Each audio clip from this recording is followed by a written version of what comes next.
Many systems in the nature tend to operate near criticality. Recent research has shown that the brain also operates near critical point. In this video, we will try to understand critical phenomena in the brain. The brain is one of the most complex biological machines that transform incoming streams of information from the environment into meaningful behavior that help animals survive and reproduce. If you zoom into the brain, you will find these individual fiber-like units called neurons that fire action potentials. Individual neurons have limited computational power, but when they work together in a network, it can display complex emergent phenomena such as higher cognitive functions that are greater than the sum of its parts. It has been shown that brain can undergo phase transition just like water undergoes when it is heated. To understand the phase transition, the two phases must be defined. Does the brain melt and start flowing? That would be a terrible state.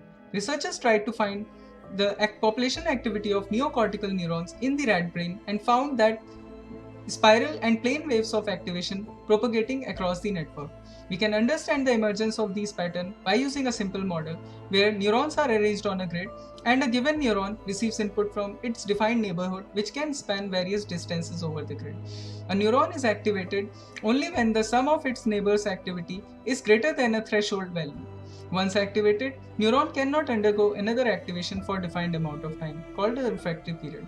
If we apply this rule to a grid of 500 cross 500 neurons, we see interesting patterns forming in the network. At the lower threshold value, we see ordered activity in the network. At a medium threshold value, we see complex phenomena like waves forming. And at a higher threshold, we see disordered activity. We see that threshold here acts as a control parameter that can be tuned to get ordered, disordered, or complex dynamics. John M. Beck's implants, recorded from spontaneously active rat cortical cultures and slices placed on multi-electrode arrays arranged on a square grid. To explain the spatiotemporal distribution of neuronal avalanches observed in the data, they made a model called the branching model. In this model, neurons are arranged in a feed-forward layered architecture. Each neuron has a fixed number of outgoing connections to the next layer, where each connection has a transmission probability. So whenever a neuron fires, there is a probability that it will transmit to the next layer. Apart from neurons activation, a neuron can also fire spontaneously with a very small probability. This provides a weak drive to the network to sustain the network activity. In this model, the sum of all outgoing probability is kept constant for each neuron, called the branching ratio. This branching ratio acts as a control parameter for the phase transition. Let us consider the case when the branching ratio is set to 1.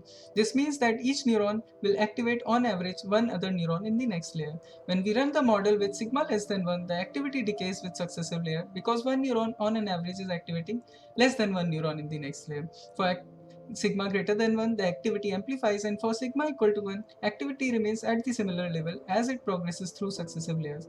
For branching ratio is equal to 1, the brain is in the critical state where the information transmission happens the best in comparison to sigma greater than 1 or less than 1.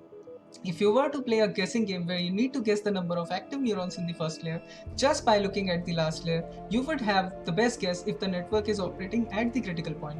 That's why operating near a critical point is beneficial for the brain as it optimizes information processing, and also the network is more sensitive to inputs. Since the critical state is crucial for brain function, homeostatic mechanisms are in place to maintain it. One of the mechanisms is excitation inhibition balance in the brain. When the excitation and inhibition balance is somehow disturbed, using pharmacological experiments, brain can either go into supercritical state or it can either go in the subcritical state.